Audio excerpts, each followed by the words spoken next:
আসবে মরণ কখন কোথায় কারো জানা নাই, আসবে মরণ কখন কোথায় কারো জানা নাই।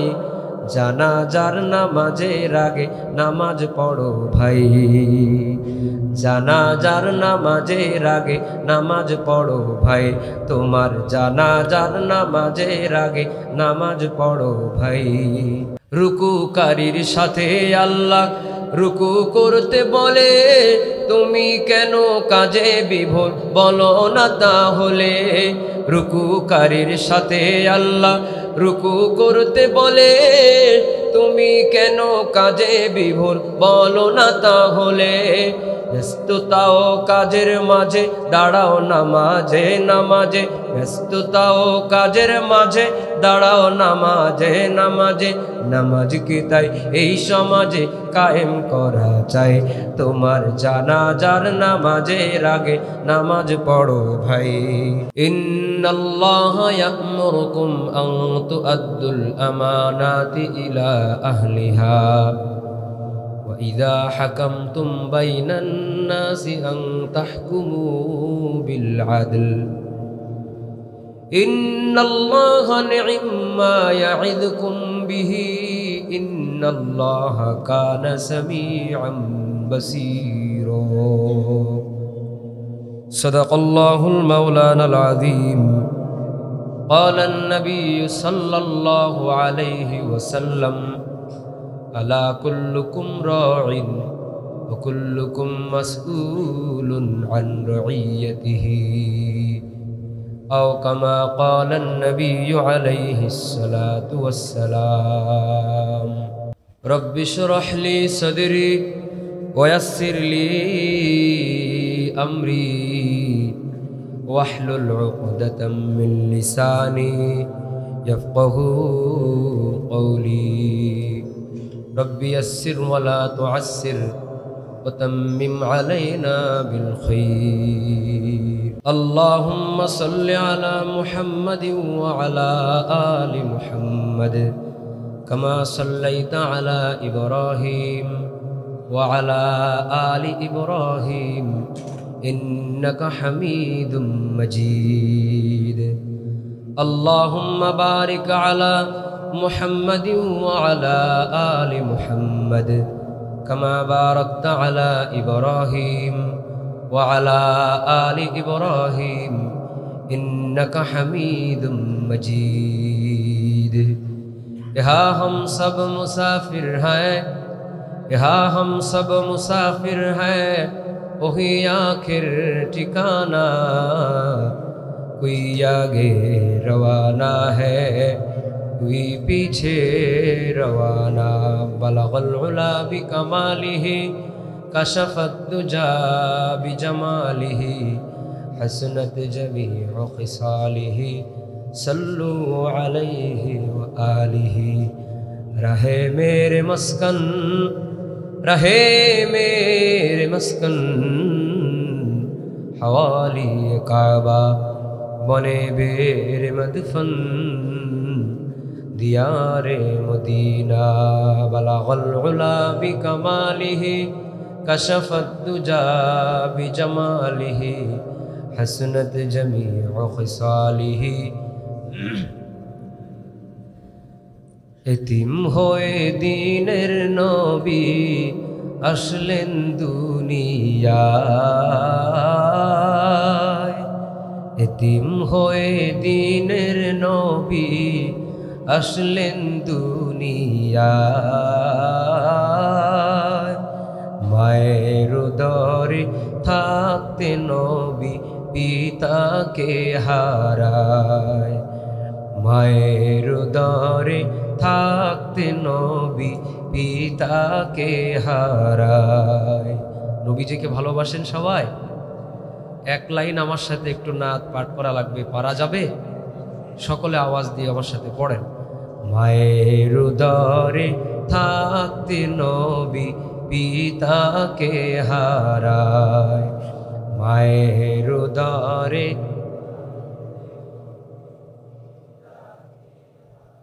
যুবকদের মুখ বন্ধ, কারণ গান গাওয়া অভ্যাস, ঠিক না?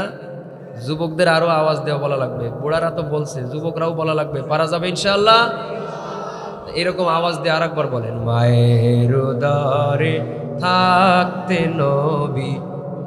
মাশাআল্লাহ। আবার মায়ের উদরে শিশু নবী কেন্দে বলে, শোনো মাগো আমিনা রে, সকল শিশুর পিতা আছে, মোর পিতা কোথায়? মায়ের উদরে, মায়ের উদরে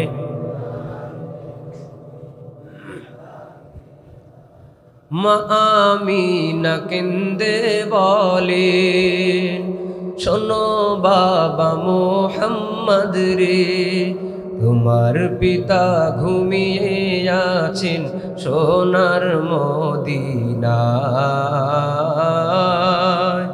মায়ের উদরে থাকতে নবী পিতাকে হারায়, মায়ের উদরে থাকতে নবী।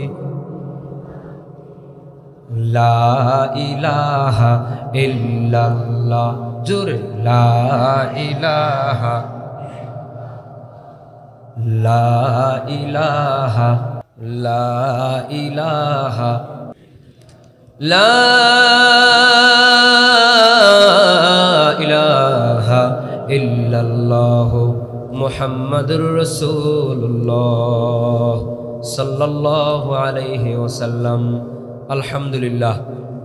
12 বাজার মিঠাপুকুর বাডেদিহি হযরত ফাতেমা রাদিয়াল্লাহু আনহা নুরানি ও মহিলা কওমি মাদ্রাসার উদ্যোগে 11তম বার্ষিক তাফসিরুল কোরআন মাহফিল।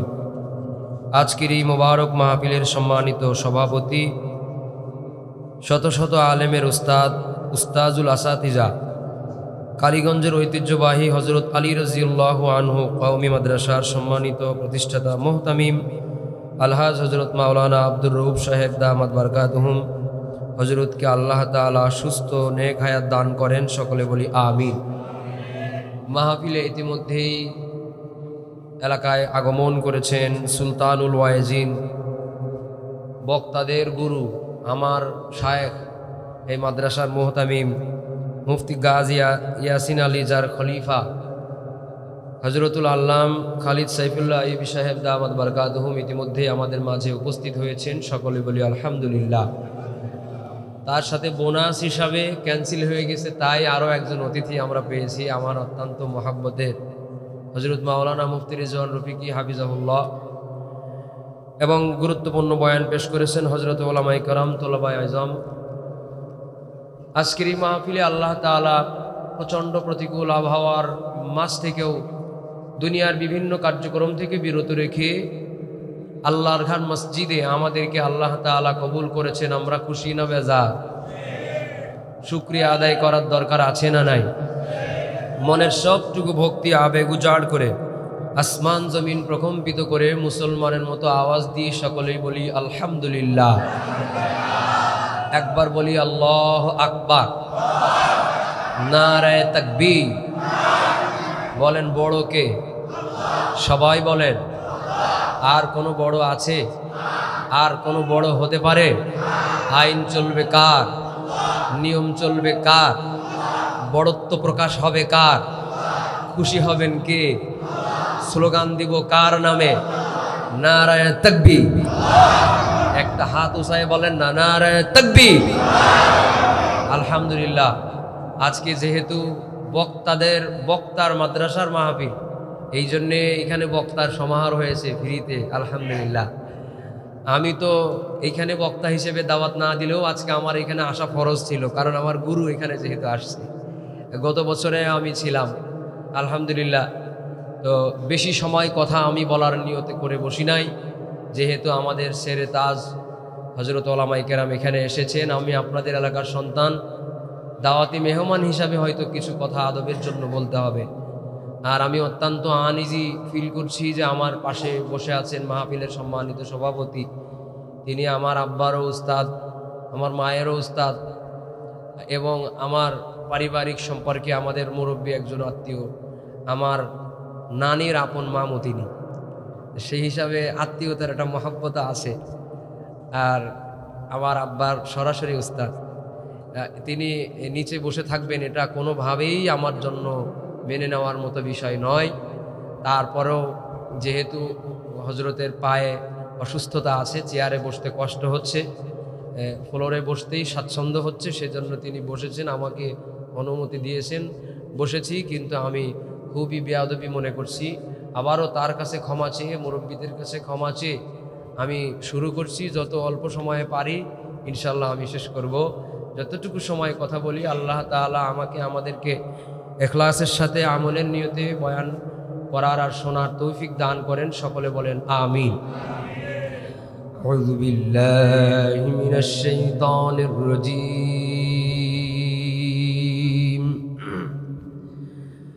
বিসমিল্লাহির রহমানির রহিম।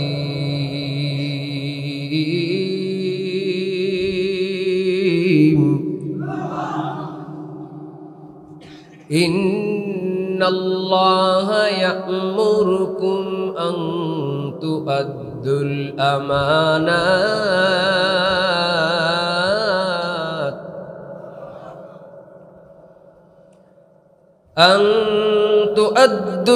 আমানাত ইলা আহলিহা ওয়া ইযা হাকামতুম বাইনান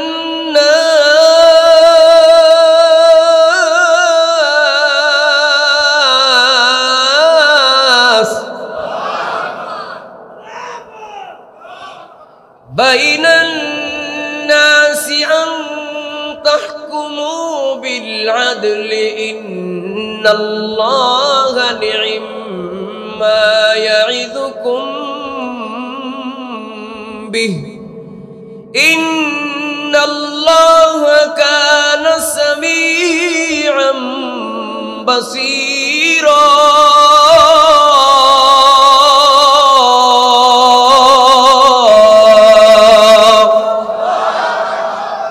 মুসলমান ভাইরা আমার, পর্দার আড়ালের সম্মানিতা মা বোনেরা, 12 বাজার বাডেদিহি ফাতেমাতুজ জোহরা মহিলা মাদ্রাসা রাদিয়াল্লাহু আনহা মহিলা মাদ্রাসার আয়োজনে আজকের এই বাৎসরিক ওয়াজ তাফসীরুল কোরআন মাহফিলে দুনিয়ার বিভিন্ন মানুষদের মাঝ থেকে বাছাই করে করে নিঃশ্বাস জারি আছে এমন কিছু মানুষকে আল্লাহর ঘরের মধ্যে আল্লাহ কবুল করেছেন। এখানে আমরা যারা বসে আছি, আমাদের রক্তের সম্পর্কের, আমাদের পরিবারের অনেক সদস্যরা এই মুহূর্তে এলাকার বিভিন্ন গোরস্থানের মধ্যে ঘুমায় আছে। এরা কবরে ঘুমায় আর আফসোস করি, যদি দুনিয়ায় সময়গুলো আরেকটু নেক আমলের মধ্যে কাটাইতে পারতাম, আফসোস করে। আর আল্লাহ তাআলা হায়াতের জিন্দেগিতে নিঃশ্বাস অবশিষ্ট রাখিয়া আল্লাহর ঘরের মধ্যে আল্লাহ আমাদেরকে বসায় রাখছেন। হতে পারে এই মাহফিল, এই মজলিস আমাদের অনেকের জীবনের শেষ, আগামী বছরেও এখানে একটা মাহফিল হতে পারে, কিন্তু সেই মাহফিলে আর আমাদের আসার কোনো তৌফিক হবে না। কারণ সেদিন হয়তো আমাদের অনেকের ঠিকানা হয়ে যেতে পারে 3.5 হাত কবর। আসবে মরণ, কখন কোথায় কারো জানা নাই। আসবে মরণ, কখন কোথায় কারো জানা নাই। জানাজার নামাজের আগে নামাজ পড়ো ভাই, জানাজার নামাজের আগে নামাজ পড়ো ভাই, তোমার জানাজার নামাজের আগে নামাজ পড়ো ভাই। রুকুকারীর সাথে আল্লাহ রুকু করতে বলে, তুমি কেন কাজে বিভোর বলো না তাহলে। রুকুকারীর সাথে আল্লাহ রুকু করতে বলে, তুমি কেন কাজে বিভোর বলো না তাহলে। ব্যস্ততা ও কাজের মাঝে দাঁড়াও নামাজে নামাজে, ব্যস্ততা ও কাজের মাঝে দাঁড়াও নামাজে নামাজে, নামাজ কি তাই এই সমাজে কায়েম করা চাই। তোমার জানাজার নামাজের আগে নামাজ পড়ো ভাই, জানাজার নামাজের আগে নামাজ পড়ো ভাই, তোমার জানাজার নামাজের আগে নামাজ পড়ো ভাই। কথা কি ঠিক? মুসলমান ভাইরা আমার, পবিত্র কোরআন শরীফের সূরাতুন নিসা 58 নম্বর আয়াতে কারিমা থেকে আপনাদের খেদমতে আমি তেলাওয়াত করেছি। সংক্ষিপ্ত সময়ের মধ্যে এই আয়াতে কারিমার আলোকে আপনাদের সাথে কিছু মুযাকারা করতে চাই। সূরার নাম হলো সূরাতুন নিসা। বলেন তো কোন সূরা? কেউ কি বলতে পারবেন যে সূরা নিসা, নিসা শব্দের অর্থ কি? কোন মাদ্রাসার মাহফিল? আরে কি মাদ্রাসার মাহফিল? সূরার অর্থ কি? মিল আছে না নাই? মারহাবা বলেন। সূরাতুন নিসা থেকে তেলাওয়াত করেছি। নিসা অর্থ মহিলা, মাদ্রাসা ও মহিলা। জোরে বলেন মারহাবা। ও 12 বাজার এলাকার মুসলমান, আমানতের খেয়ানত করা যাবে না। আল্লাহ তাআলা বলেন, ইন্নাল্লাহা ইয়া'মুরুকুম আন তু'আদ্দুল আমানাতি ইলা আহলিহা। খবরদার, আমানতের খেয়ানত করবা না, প্রাপ্যদেরকে আমানত দিয়ে দিবা। আর ওয়া ইযা হাকামতুম বাইনান নাস আন তাহকুমু বিল আদল, যখন বিচার করবা, সালিশ করবা, ফয়সালা দেওয়ার জিম্মাদারি আসবে, আদিল ইনসাফের সঙ্গে বিচার করবা। খবরদার, পার্সিয়ালিটি আর কোলটানা বিচার তোমরা করবা না। দুইটা ওয়াজ। মুসলমান ভাইরা আমার, পুরা কোরআন শরীফে মোট কয়টা সূরা বলেন? 114টা সূরার মধ্যে 113টা সূরা আছে যার মধ্যে কোনো মহিলার নামে সূরা নাই। পুরা কোরআন শরীফের মধ্যে একটা মাত্র সূরা আছে মহিলাদের নামে, সূরাতুল মারিয়াম। এটা হলো মহিলাদের নামে। আর পুরা কোরআন শরীফে যে 113টা সূরা আছে, একটা সূরা কোনো মহিলার নামে না। মুফাসসিরিনে কেরাম বলেন, মহিলাদের নামও আল্লাহ তাআলা কোরআন শরীফে না নেওয়ার চেষ্টা করেছেন, এ কারণে যে মহিলাদের শুধু চেহারা আর শরীরটা সতর নয়, মহিলাদের নামটাও সতর। সতর মানে ঢেকে রাখা, ঢেকে রাখা মানে পর্দা করা। মহিলাদের নামেরও পর্দা আছে না না? যে কারণে পুরা কোরআন শরীফের মধ্যে একটা মহিলার নাম আছে। এই মহিলার নামটাও কি কারণে আছে, বয়ানের একটা পর্যায়ে আপনারা হয়তো সেটা শোনার সুযোগ আল্লাহ যদি তৌফিক দেন হবে, নির্দিষ্ট কারণে। এছাড়া নবীজির কোন স্ত্রী, আমাদের আম্মাজান উম্মাহাতুল মুমিনিন যারা ছিলেন, তাদের কারো নামটাও কিন্তু স্পষ্টভাবে নাই। বিশেষ করে তাদের নামে কোনো সূরা তো নাই, কারণ মহিলাদের নামটাও কি সতর। মুসলমান ভাইরা আমার, 58 নম্বর আয়াত সূরাতুন নিসা, আল্লাহ তাআলা বলেছেন, দুইটা ওয়াজ করেছি। একটা হলো আমানত ঠিক রাখা, আমানতের খেয়ানত না করা, আর একটা হলো বিচার সালিশ ঠিক মতো করা। এই দুইটা ওয়াজ মনে রাখা লাগবে। আমানত যদি সাধারণ কথাই, সাধারণ মানুষের ভাষায় বোঝায়, কারো কোনো জিনিস আমার মালিকানায় আছে, আপাতত মালিক আমি না, কিন্তু আমার নিয়ন্ত্রণে আছে, নির্দিষ্ট সময় পর্যন্ত কারো কোনো জিনিস আমার নিয়ন্ত্রণে আছে, নির্দিষ্ট টাইম পরে এটা আবার ফেরত দেওয়া লাগবে, এটা হলো আমানত। যেমন আমাদের এই 3.5 হাত বডি, আমাদের এই 3.5 হাত বডি, মিনহা খালাকনাকুম ওয়া ফিহা নুঈদুকুম ওয়া মিনহা নুখরিজুকুম তারাতান উখরা। দোয়া পড়ে পড়ে মানুষেরা কবরের মধ্যে, এই দেহের মধ্যে যখন মাটি লাগাইবে, বিসমিল্লাহ ওয়া আলা মিল্লাতি রাসূলিল্লাহ, যেই কবরের মধ্যে 3.5 হাত বডি রেখে আসবি। কারণ আমানত, আমাদের দেহটা আমাদের জন্য আল্লাহ তাআলা আমানত বানায় পাঠায় দিয়েছি। আমাদের পুরা আমাদের শরীরের মধ্যে আল্লাহর দেওয়া আমানত আছে, আমাদের পঞ্চ ইন্দ্রিয় আল্লাহর দেওয়া আমানত। আমাদের নাক, আমাদের কান, আমাদের চোখ, আমাদের হার্ট, আমাদের লিভার, আমাদের কিডনি, আমাদের ফুসফুস, আমাদের রক্ত, আমাদের শিরা উপসিজন্ত ভেতরে আর বাহিরে প্রত্যেকটা অঙ্গ প্রত্যঙ্গ এবং প্রত্যেকটা অংশ আল্লাহর দেওয়া আমানত। এটা একটাও আমাদের মালিকানা না। আমার শরীরের মালিক আমিও না, আমার বাবা মাও না, আমার বডির মালিক একজন। আওয়াজ দিয়ে বলেন তিনি কে? কোনো সন্দেহ আছে? اليوم نختم على أفواههم وتكلمنا أيديهم وتشهد أرجلهم بما كانوا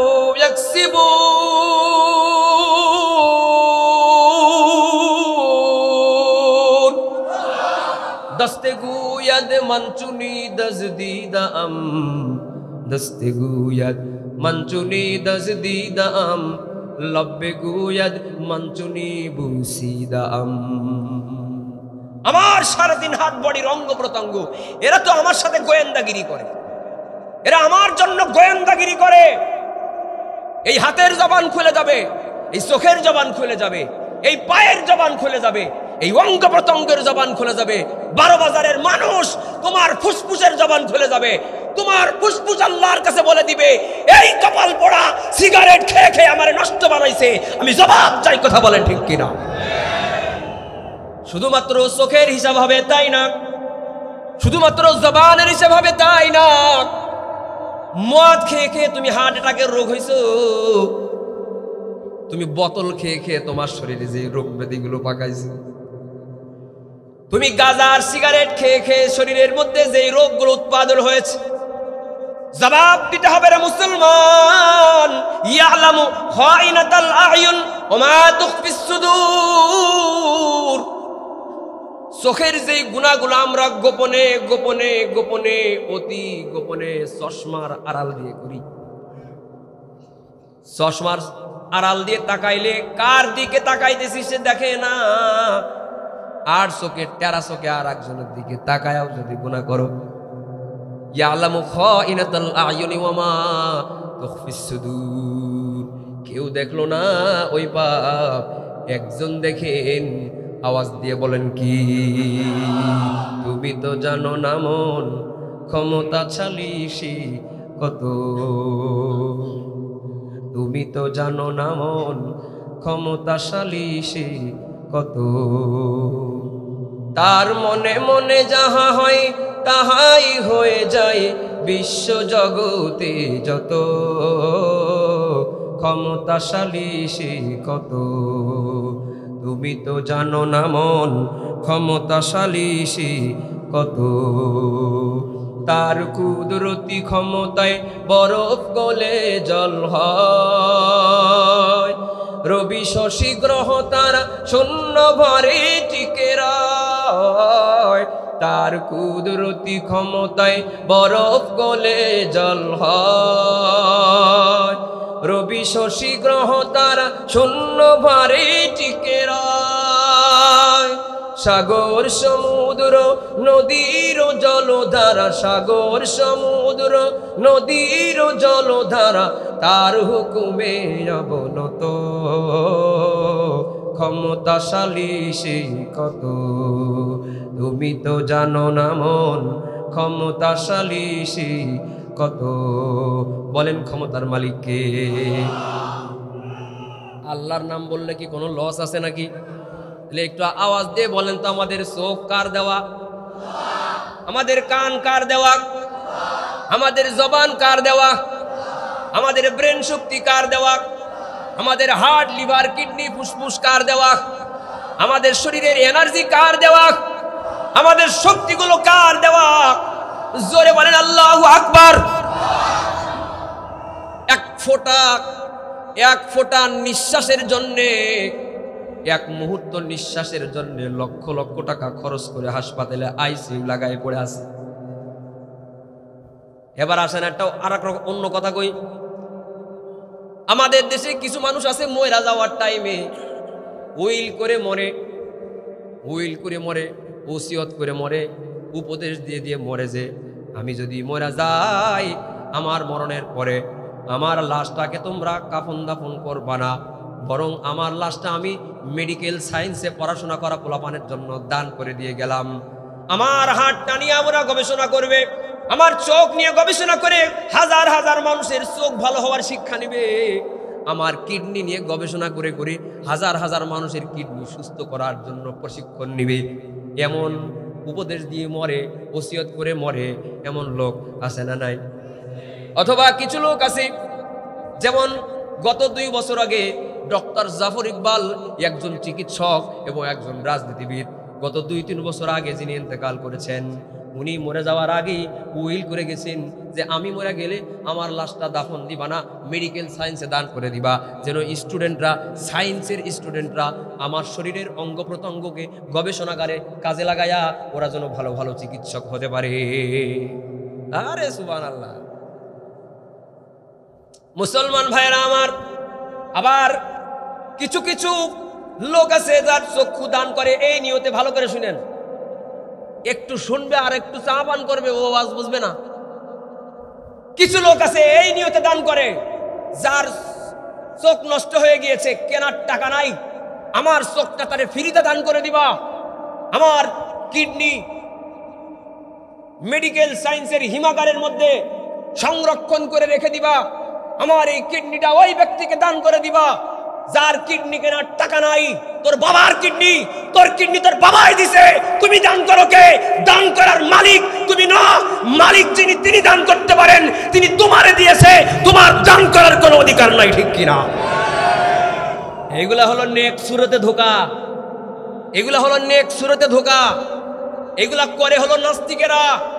নাস্তিকেরা, আমরা যখন এই ওয়াজ করি, নাস্তিকেরা বলে দেখেন আলেমরা কত মানবতা বিরোধী লোক আর আমরা কত মানবতাবাদী লোক, আমরা কিডনি দান করে মরি আর আলেমরা এইডারে হারাম মনে করে। মগা চৌধুরী, তোমার চোখে, যার চোখ তোমার চোখে লাগাইলা, ওর চোখের পাপের হিসাব কি তুমি দিবা? কথা কি বুঝেন? আমার চোখ যদি আর একজনের জন্য লাগানো হয়, তা আমার চোখের পাপের হিসাব কি ওই বেটা দেবে নাকি? যার অঙ্গ প্রত্যঙ্গের হিসাব তার দেবে। এদের এই সিস্টেমে বিচার লেজে গোবরে পাকানোর মতো অবস্থা আর কি।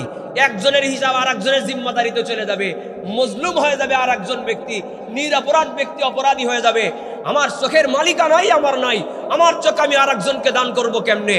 আমাদের দেশের শিক্ষা সিলেবাসগুলোতে ইমান শিখানো হয় না, ইমান শিখানো হয় না।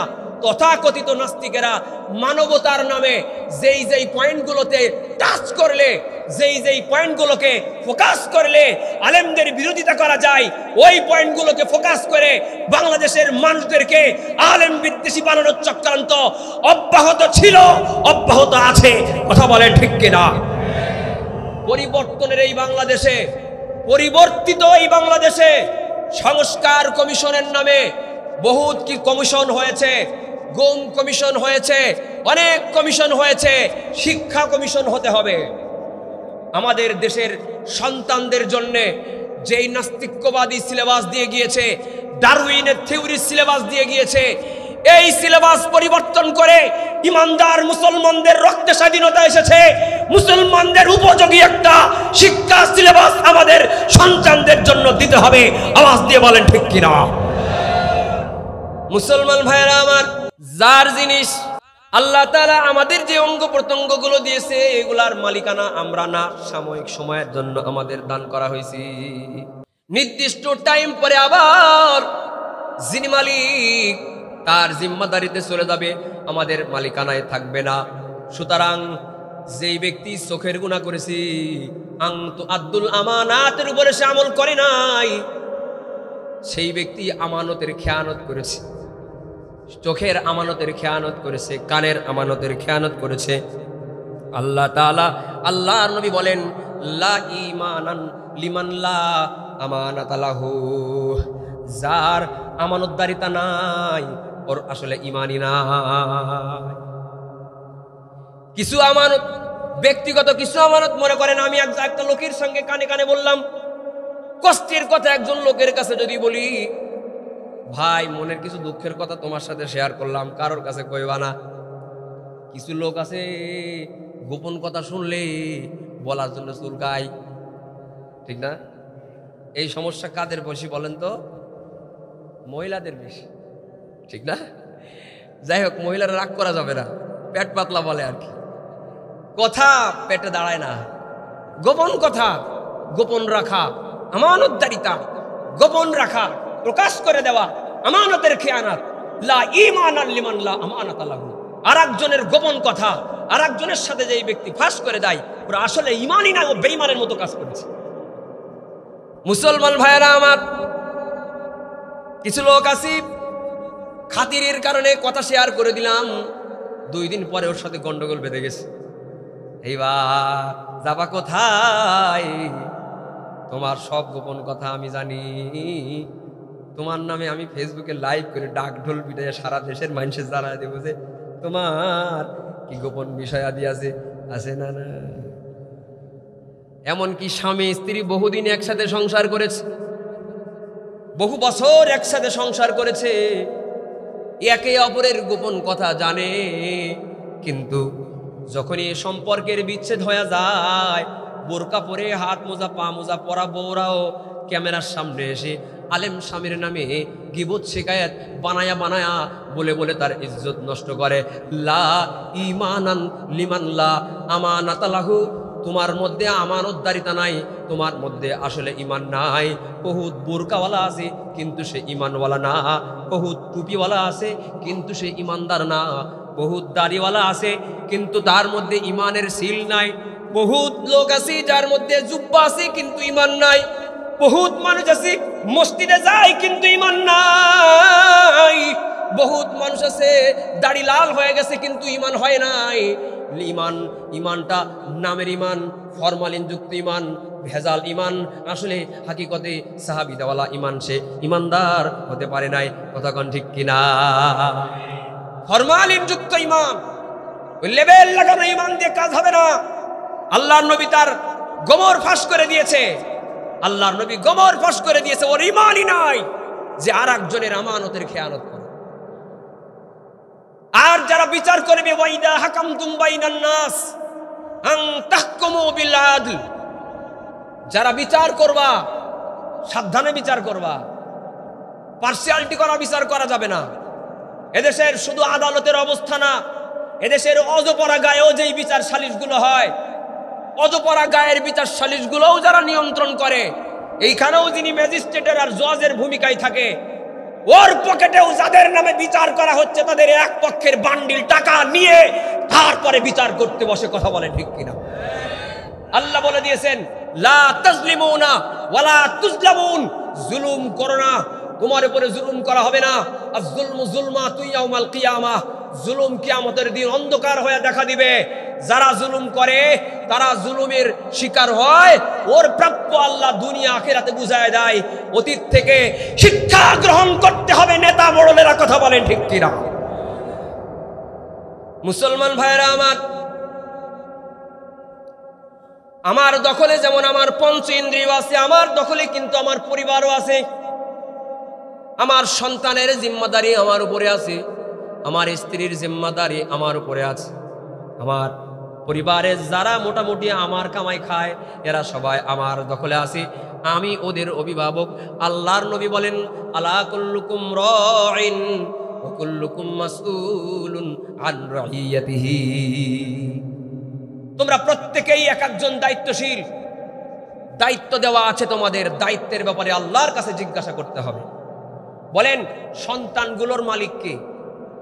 সবাই বলেন। আমাদের যেই সন্তানগুলো হয়েছে না দিয়েছে? জোরে বলেন। যার নাই সেও বলেন, যার ছেলে মেয়ে নাই কিচ্ছু সেও বলেন, সন্তান হয়েছে না দিয়েছে? কে দিয়েছে? যার সন্তান সেই বাবাই দিয়েছে, যেই মায়ের সন্তান সেই মাই দিয়েছে। কে দিয়েছে? আরো জোরে। আপনার ছেলে মেয়ে কিচ্ছু হয় নাই, গাজী কালু চম্পাবতীর মাজারে মান্নত করবেন আল্লাহ একটা সন্তান দিবে, মাজার তোমার সন্তান দিতে পারে না বেঈমান। সন্তান দেওয়ার মালিক কে? মুসলমান ভাইরা আমার, আমাদের সন্তানগুলো আল্লাহর পক্ষ থেকে আমানত, এই আমানতের খেয়ানত করা যাবে না। আপনি এই আমানতটাকে যদি সঠিক কাজে লাগাইতে পারেন তাইলে পাবেন পুরস্কার, যদি খেয়ানত করেন তাইলে আপনি পাবেন তিরস্কার। যেমন আল্লাহর একজন, যেমন কোরআন শরীফে 114টা সূরার মধ্যে একটা সূরা আছে সূরাতু আলে ইমরান, ইমরানের পরিবার। এখানে শুধু ইমরানের নাম নেওয়া হয় নাই, পুরা পরিবারের নাম নেওয়া হয়েছে যে ইমরানের পরিবার। মারইয়াম ইবনাত ইমরান, ইমরান হলো হযরত মারিয়াম আলাইহিস সালামের পিতা। কারণ পিতা হিসাবে তিনি চমৎকার ভূমিকা রেখেছেন। পিতা হিসাবে সন্তান লালন পালন করার জন্য যেমন ভূমিকা রাখা দরকার ওরকম ভূমিকা উনি রাখতে পেরেছেন। তাই আমানত ঠিকমতো ঠিকঠাক মতো পালন করেছেন, খেয়ানত হয় নাই। তাই আল্লাহ তার উপরে খুশি হয়ে তার নামে কোরআন শরীফে সূরা দিয়ে তারে সম্মানিত করে দিয়েছি। এমনকি হযরত মারিয়াম আলাইহিস সালাম তিনিও কিন্তু আমানতদারিতা ঠিক রেখেছেন। বিধায় তার কোলের সন্তান দুনিয়ার মধ্যে যখন আগমন করেছে, মানুষেরা বলেছে তোমার জন্মের ঠিক নাই, তুমি অবৈধ সন্তান। মারিয়ামকে বলেছে তোমার গর্ভের সন্তান অবৈধ সন্তান। আল্লাহ তাআলা আমানত ঠিক রাখার কারণে শিশু সন্তান রে কথা বলাইয়া বেঈমানের জবাব দিয়া মায়ের ইজ্জত সম্মান আল্লাহ তাআলা রক্ষা করেছে। ফিল মাহদি সবিয়া, মায়ের কোলের ছোট্ট জন্ম দেওয়া শিশু মারিয়ামকে সবাই যখন জিজ্ঞাসা করে তোমার সন্তানের বাবাকে, মারিয়াম তখন বলে আমি আল্লাহর নামে মান্নতের রোজা রাখছি, আমি কথা বলবো না। ওই জামানায় রোজা রাখলে কথা বলা যাইতো না, রোজা ভাঙ্গার কারণ ছিল কথা বলা, কথা বললেও রোজা ভাঙ্গে যাইতো। ইশারাই ফাশারাত ইলাইহি, কেবল জন্ম নেওয়া হযরতে ঈসার দিকে হাত ইশারা করে দিয়ে মারিয়াম বলে যার বাপ তার কাছে জিগাও তার বাপ কি। ওরা বলে এই নাবালেক ছোট্ট সন্তান, এ আবার এর বাপের পরিচয় কেমনে বলবে, এ তো কথা বলতে পারে না। ক্বালু কাইফা নুকাল্লিমু মান কানা ফিল মাহদি সাবিয়া, বেঈমানেরা বলে এতটুকু নাবালেক বাচ্চা কেমনে কথা বলবে। সবাই অবাক করে দিয়া নাবালেক মায়ের কোলের সন্তান চিৎকার দিয়া স্পষ্ট ভাষায়, প্রাপ্ত বয়স্ক মানুষের মতো ভাষায় বজ্র আওয়াজ দিয়ে বলে ওয়ালা ইন্নী আবদুল্লাহ, আল্লাহু আকবার। মায়ের কোলে শিশু সন্তান ঈসা নবী বলে আমার নাম হলো, আমার পরিচয় হলো আমি আব্দুল্লাহ, আমি আল্লাহর বান্দা। আতানিয়াল কিতাব ওয়া জাআলানি নাবিয়্যা, আরে মায়ের পেটে থাকা অবস্থায়, আরে দুনিয়ায় আসার আগেই আমার আল্লাহ আমারে নবী বানাইছে, আমার প্রতি কিতাব নাজিল করেছে। ওয়া জাআলানি মুবারাকান আইনামা কুন, আমারে তিনি বরকতময় করেছেন। তোমরা কোথাকার কি যারা আমার মায়ের সম্মান মর্যাদা কমানোর জন্য, তারে মিথ্যা তহমত দেওয়ার জন্য এসেছো, আমার পরিচয় আমি দিয়ে দিলাম। আল্লাহু আকবার। বাবা হিসাবে, মা হিসাবে যদি আপনি আপনার দায়িত্ব পালন করতে পারেন, তাহলে আল্লাহ তাআলা দুনিয়া আখিরাতে আপনার প্রাপ্য সম্মান দিয়ে দিবে। মারিয়ামের আলোচনার মাধ্যমে, আলে ইমরানের আয়াত উদ্ধৃতির মাধ্যমে আল্লাহ বাংলাদেশ পৃথিবীর মানুষদেরকে আল্লাহ তাআলা জানায় দিয়েছে। যেমন একজন ব্যক্তি ছিলেন লোকমান, সাধারণ মানুষ, কিন্তু সন্তানদের উপরে দায়িত্ব পালন করেছে। ইয়া বুনাইয়া আকিমিস সালাহ, হে সন্তানরা নামাজ কায়েম করো। ইয়া বুনাইয়া লা তুশরিক বিল্লাহ, হে সন্তানেরা শিরিক করিও না। ওয়া ইন জাহাদাকা আলা আন তুশরিকা বি মা লাইসা লাকা বিহি ইলম, বাপ মার সঙ্গে ভালো আচরণ করো। ওয়া সাহিবুহুমা ফিদ দুনিয়া মারুফা। তো এই বাপের নামেও কোরআন শরীফে আল্লাহ সূরা দিয়ে দিয়েছে। সুবহানাল্লাহ একটা বলা যাবে না? আর এদেশের কিছু বাপেরা সন্তানদের লালন কন্ট্রোল তো করতে পারেই না, বরং সন্তান মস্তান হয়ে গেছে। তো এই লোক আর বাজারে, এই মস্তানের বাপ জীবনে আর কোনোদিন বাজার করতে যায়, কিন্তু পকেটে কোনো টাকা তার লাগে না, খালি পকেটে খালি প্যাকেট নিয়ে বাজারে যায়।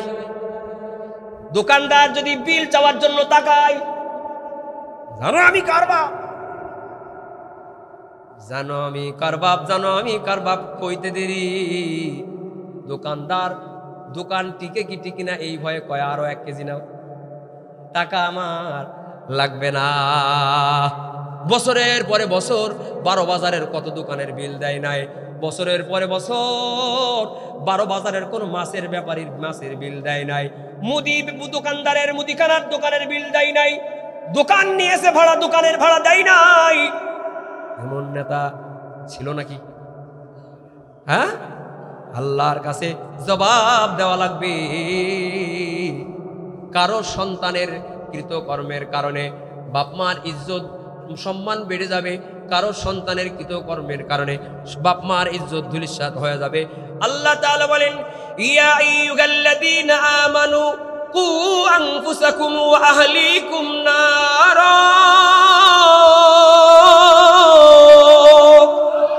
ও অভিভাবকেরা, সন্তানদেরকে জাহান্নামের আগুন থেকে বাঁচাও। অভিভাবক, তোমরা তোমাদের সন্তানদেরকে জাহান্নামের আগুন থেকে বাঁচাও। এটা তোমাদের উপরে আমানত, আমানতের খেয়ানত করবা না। সন্তানদেরকে জাহান্নামের আগুন থেকে বাঁচানো অভিভাবকের জন্য কর্তব্য। আমি বলবো, সন্তানদেরকে জাহান্নামের আগুন থেকে বাঁচানোর জন্য সব থেকে সহজ একটা প্ল্যাটফর্ম হলো মাদ্রাসা। মাদ্রাসায় আপনার সন্তানদের যদি ঢুকায় দেন, মিনিমাম কোরআন শরীফটা যদি পড়তে পারে, শিখতে পারে, বুঝতে পারে, এই সন্তান মুত্তাকি হয়ে যাবে। আপনার আলাদা টেনশন করা লাগবে না। ও কোরআন শিখবে আর মাদ্রাসার পরিবেশে মুত্তাকি ইমানদার হয়ে যাবে। বরং উল্টো, বাপ যদি দাড়ি ছাড়া থাকে তারে দাড়িওয়ালা বানায় ছাড়ে। কি কথা ঠিক আছে না? মা যদি বেপর্দাশীল হয়, তাইলে এই সন্তান তার মারই সাইজ করে বলে, তুমি যদি বোরকা পর্দা না ধরো, খাওয়া বন্ধ করলাম তোমারটা, পর্দা না করা, নামাজ না পড়া পর্যন্ত তোমার হাতেরটা খাবোই না। কি এরকম অনশন হয় কিনা? আমাদের দেশের মানুষেরা মাদ্রাসায় দেয় সব থেকে অ্যাবনর্মাল যে সন্তান, সেটারে, যেটা তাকায় একদিকে আর দেখে আর একদিকে, অথবা যেটা একটু জিন ভূতে ধরা, কয় ওরে আমি হাফেজ বানাই, আল্লাহর ওলি বানাবো। ওরা জিনে ভূতে ধরা, যাতে ও নিজের গা নিজে ঝেড়ে বাকি জীবন কাটাইতে পারে। কি কথা ঠিক না? কিন্তু আমানতদারিতা হলো সন্তানদেরকে দিন শেখানো। ভালো ভালো সন্তানগুলোর মাদ্রাসায় দেন, এই সন্তান নিজের আমানতদারিতা নিজেই ঠিক মতো পালন করবে। আপনার জিম্মাদারি আপনার সন্তান পালন করে ফেলবে। ইমাম মুহাম্মদ রহমতুল্লাহি আলাইহি একজন ইমাম, তার উস্তাদ ছিলেন আমাদের মাযহাবের ইমামে আজম আবু হানিফা রহমতুল্লাহ আলাইহি। ইমাম মুহাম্মদ রহমতুল্লাহ আলাইহি ছিলেন, তার বাবা একজন সরকারি চাকরিজীবী, জেনারেল শিক্ষিত মানুষ, কিন্তু ব্রিলিয়ান্ট সন্তান এইটা ছিল। স্ত্রীকে ওসিয়ত করে দিয়ে গেছে সন্তানটারে মাদ্রাসায় পড়াবা। তাই ইমাম মুহাম্মদের মা এই সন্তানটারে এই বাডেদিহি মাদ্রাসার মতো সেখানকার একটা মাদ্রাসায় ভর্তি করছে, যেই মাদ্রাসার শিক্ষক হলেন ইমামে আজম নু'মান ইবনে সাবিত আবু হানিফা রহমতুল্লাহ আলাইহি হলেন উস্তাদ। সুবহানাল্লাহ! হুজুরের কাছে ছেলেরে ভর্তি করছে। কেমন ব্রিলিয়ান্ট ছেলে! আর মাদ্রাসায় পড়াইলে সন্তান বাপ মার আমানতদারিতা কেমনে রক্ষা করে, উদাহরণ এই ইমাম সাহেবের মাধ্যমে হয়ে যাবে, বয়ানও শেষ হয়ে যাবে। এই ইমাম সাহেব ছাত্র শিশুকালে ইমামে আজমের ক্লাসরুমে বসেছে, একদম শেষে এসে বসছে উস্তাদ, যিনি শিক্ষক, তার নাম কি বললাম? বলেন, আবু হানিফা রহমতুল্লাহ আলাইহি। তিনি বললেন, ও নতুন ছাত্র মুহাম্মদ, তুমি কি কোরআন শরীফ হিফজ করেছো? সে বলে, না হুজুর, আমি তো কোরআন শরীফ হিফজ করি নাই, আজকেই প্রথম মাদ্রাসায় ভর্তি হইলাম। হুজুর তখন বলে, আমার ক্লাসে বসার নমিনেশন পাইতে গেলে ন্যূনতম একটা যোগ্যতার দরকার হয়, সেটা হলো কোরআন শরীফের হাফেজ হওয়া লাগে। তোমার ক্লাসমেট ছাত্র ভাইরা যারা আছে এরা সবাই কোরআন শরীফের হাফেজ, তুমি ছাড়া। সুবহানাল্লাহ! বাড়িতে কইবে, তুমি ছাড়া তোমার সকল সাথীরা হাফেজ হইয়া তারপরে আসিও, আপাতত বাড়ি যাও। বাড়ি চলে গেল। 7 দিন পরে আবার ক্লাসে এসে বসে আছে পেছনে। কয়দিন? সবাই বলেন, 7 দিন পরে পেছনে এসে আবার বসছে।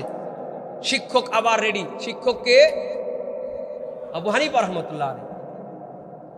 শিক্ষক আবার বলে, ও ছাত্র তুমি দাঁড়াও, তোমারে তো বলেছিলাম হাফেজ হওয়া ছাড়া আমার ক্লাসে বসা যায় না। তুমি কি কোরআন শরীফ হিফজ করেছো নাকি? যাও হিফজ করে আসো। এই ছাত্র বলে, হুজুর ওরা কোরআন শরীফ থেকে আমারে প্রশ্ন কইরাই দেখেন, আমি উত্তর দিতে পারি কি পারি না, আমার একটু প্রশ্ন কইরাই দেখেন। হুজুর বলে, মাত্র 7 দিন হইল। ঘটনা কি? ইমাম মুহাম্মদ রহমতুল্লাহ আলাইহি বলে, আমি বাড়িতে গিয়েছি, আমার মায়ের কাছে আমি 3 দিনে এক দিনে 10 পারা করে সবক দিয়া তৃতীয় দিনে আমি কোরআন শরীফ আমার মায়ের কাছে হেফজ করে শোনায় দিয়েছি। কোরআন শিখাও ছেলে মেয়েদের, ও হে মুসলমান, জান কবজের সময় তোমার হইবে রে আশা, জান কবজের সময় তোমার হইবে রে আশা। ইমাম মুহাম্মদ বলে, হুজুর 3 দিনে কোরআন হেফজ করার পরে বাকি 3 দিন আমি আবার কয়েকটা খতম শুনাইছি, শুনানি দিয়েছি। 3 দিনে খতম করলাম, 3 দিনে ইয়াদ করলাম। 6 দিন পরে 7ম দিন আজকের 7ম দিনে সকালে আমি বাসার থেকে বের হয়ে কোরআনের হাফেজ হইয়া 7 দিন পরে আমি আপনার সামনে বসে গিয়েছি। বুঝা গেল এই ইমাম মুহাম্মাদের ব্রেন খুবই কমা নাকি, মানে খুব কানা খুরা ল্যাংড়া অ্যাবনর্মাল পাগল, এইটারে ধরে ওনার মা মাদ্রাসায় দিছে। হ্যাঁ, টাইট ব্রেন বলা একটা ছেলেকে মাদ্রাসায় দিয়েছে। ইমাম মুহাম্মদ রহমতুল্লাহ আলাইহিকে এতটুকু বয়সে মাদ্রাসায় দেওয়ার পরে তার মা কেমন সন্তান পেয়েছে একটা উদাহরণ দিতে চাই। আপনারা কি বিরক্ত হচ্ছেন? বলেন আল্লাহু আকবার।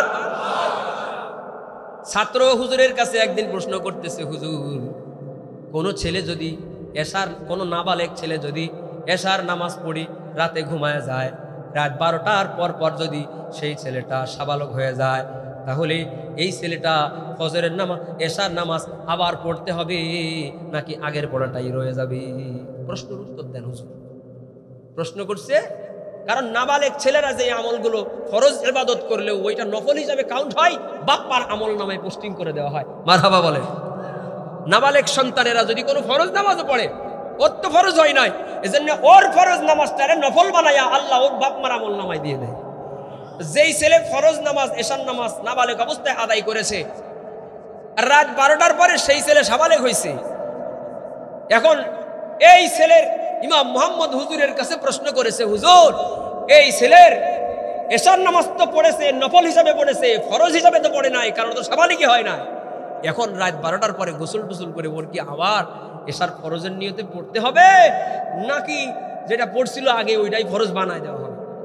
এটা হলো ওনার প্রশ্ন হুজুরের কাছে। খুব খেয়াল করেন, ইমাম সাহেব উস্তাদ ইমামে আজম আবু হানিফা রাহমাতুল্লাহ আলাইহি বললেন, দ্বিতীয়বার রাত 12টার পরে তারা আবার নামাজ পড়া লাগবে, কারণ তখনও পর্যন্ত এশার ওয়াক্ত আছে। রাত গভীর হয়ে গেলে এশার ওয়াক্ত মাকরুহ হয়ে যায়, কিন্তু এশার ওয়াক্ত কিন্তু থাকে। যেই ছেলেটা এশার নামাজের পরে, যেই ছেলেটা রাত 12টার পরে সাবালেগ হয়েছে, এই ছেলেটার উপরে এশার ওয়াক্ত থাকতে থাকতে সে সাবালক হয়েছে, সুতরাং তার জিম্মাদারিতে এশার নামাজ পড়াটা ফরজ। যেহেতু আগে পড়েছে ওইটার নফল হিসেবে কাউন্ট হয়েছে, তার নতুন করে ওই রাত্রে আবার এশার নামাজ ফরজের নিয়তে পড়া লাগবে, এবং এটাই হবে তার জীবনের সর্বপ্রথম ফরজ ইবাদত। ছাত্রই তখন বলে, হুজুর উত্তর পেয়েছি, যেই শিশুর ব্যাপারে আপনার কাছে এই প্রশ্ন করলাম সে ভুল করে নাই, সে রাতে গোসল করে নামাজ আবার পড়েছে, কোনো সমস্যা নাই। মানে ঘটনা যে নিজের এটা কইতে পারতেছে না। তো বোঝা গেল যে এই ছেলেটি বাপ মাই শিশুকালে মাদ্রাসায় ভর্তি করলো, এই ছেলের জীবনের প্রথম ওয়াক্ত নামাজটা কাজা হয় নাই। প্রথম ওয়াক্ত নামাজটাও সে ঠিকঠাক মতো নামাজ পড়ে তারপরেই সে রাত্রে আবার ঘুমানোর প্রয়োজন বোধ করেছে। এদেশের বহুত মায়ের সন্তান ছেলেরা মেয়েরা সাবালেগ সাবালিকা হওয়ার 5 বছর পরে টের পায় যে ফরজ গোসল কি জিনিস। আমাদের শিক্ষা দেওয়ার নাম করে স্যানিটারি ন্যাপকিন ব্যবহার করা শিখায়, আরো কি জিনিস ব্যবহার করা শিখায়। এই জায়গায় বসে বলার জায়গা সেটা না, আমি বলতে পারবো না, আপনারা জানেন। আরো কি জিনিস ব্যবহার করা ওই জায়গায় শিখায়, ওই সময় লজ্জা করে না। আর হুজুর যখন পাক পবিত্রতার মাসালা জিগায়, দোকান থেকে 2 টান বিড়ি টানে আর মনে করে হুজুর কি না জানি ওয়াজ করতেছে। আবার বলছি, বহু ছেলে মেয়েরা 4-5 বছর পরে ফরজ গোসল কি জিনিস এইটা জানতে পারে। তাইলে আপনি চিন্তা করেন এর জীবনে কত নামাজ কাজা হইল, এর জীবনের কত ইবাদত কাজা হয়ে গেল। শুধুমাত্র 12 বাজার বাড়ে দিহি এই মাদ্রাসার মতো যেই মাদ্রাসাগুলোই নাবালিগ অবস্থায় আপনার ছেলেকে আপনার মেয়েকে দিয়ে দিয়েছেন, ও ফরজ গোসল জানে, ও গোসলের ফরজ জানে, ও পর্দা পুশিদা জানে। কথা বলেন ঠিক কিনা? একটি ছেলে হাফেজ হলে পড়বে কোরআন মরণকালে, একটি মেয়ে হাফেজা হলে পড়বে কোরআন মরণকালে, নেকি বদি সবিরেতের হইবে রে আসান। কোরআন শিখাও ছেলে মেয়েদের ও হে মুসলমান, জান কবজের সময় তোমার হইবে রে আসান। কোরআন শিখাও ছেলে মেয়েদের, কোরআন শিখাও ছেলে মেয়েদের ও হে মুসলমান, জান কবজের সময় তোমার হইবে রে আসান, জান কবজের সময় তোমার হইবে রে আসান। 12 বাজার এলাকার মুসলমান, আমি মূলত আজকে ওয়াজ করার নিয়ে তো বসি নাই, ওয়াজ শোনার জন্য আসছি, দোয়া নেওয়ার জন্য এসেছি। আপনারা মোহাব্বত করে দুটো কথা বলার জন্য বসায়ছেন উস্তাদদের মুরব্বীদের নির্দেশে, তাই কিছু কথা আমি বলেছি। ভাঙা ভাঙা কণ্ঠে যে কথাগুলো আমি বলেছি তার সার সংক্ষেপ হলো, কু আনফুসাকুম ওয়া আহলিকুম নার। বহুত আমানত আল্লাহ আপনাকে দিয়েছি, তার মধ্যে সন্তান পরিবারের মানুষরা হলো একটা গুরুত্বপূর্ণ আমানত। এই আমানতগুলোর জন্য খেয়ানত না হয়, এই সন্তানেরা যেন আপনি অভিভাবকরে টেনে হেসড়ে জাহান্নামে নিয়ে যাওয়ার কারণ না হয়। আপনার সন্তানদেরকে অন্তত কোরআনওয়ালা বানান, অন্তত আল্লাহ চিনা মানুষ বানান। অন্তত এই সন্তান আপনার জানাজার নামাজে দাঁড়াইয়া, বাবার জানাজায় সন্তান দাঁড়াইছে, মুক্তাদি হিসাবে দাঁড়াইছে, তারপরও কিছু বলার ক্ষমতা আপনার সন্তানের হলো না। মায়ের জানাজায় সন্তান দাঁড়াইলো কিন্তু দোয়াটাও পড়তে পারে না, নিজের ইবাদত তো পারেই না। বাপ মার কবরের পাশে দাঁড়ায়া রব্বির হামুমা কামা রব্বায়ানি সগীর পড়তে পারে না তো। বাপ মা আপনি আপনার আমানত, আপনার সন্তান আপনার নিজের কাজেই তো ব্যবহার করতে পারলেন না। ও 12 বাজার এলাকার মুসলমান, আলেম বহুত এখানে আছে, তার বাপ মায়ের মরণ কেমনে হয় দেখে নেবেন। আপনাদের কাছে হাত জোর করে অনুরোধ করে বলে গেলাম, অন্তত আজকে মাদ্রাসার মাহফিলে সুলতানুল ওয়াইজিন দামাত বরকাতুহুম আসছেন। আপনারা খুশি না বেজার? সবাই বলেন, আরো জোরে বলেন। 1.5 মাস আগে হুজুরের সঙ্গে মদিনা শরীফের মসজিদের একটা চত্বরে আমার সাথে দেখা হয়েছিল। উমরা সফরে একসাথে ছিল কিন্তু আলাদা টিমে ছিল, কিছু সময়ের জন্য দেখা হয়েছিল। কিছুদিন আগে যশোরেও হুজুরের কাছ থেকে দোয়া নিয়েছি, পরামর্শ নিয়েছি।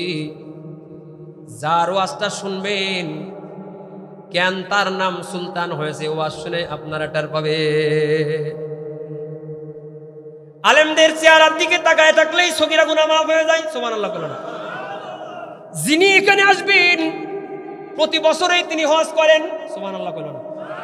আপনার 12 বাজারে বহুত মানুষ আছে, আপনার কালীগঞ্জে বহুত মানুষ আছে, প্রতি বছরে হজ করার সক্ষমতা রাখে কিন্তু বুড়া হয়ে গেছে, এখনো হজ করতে পারে নাই।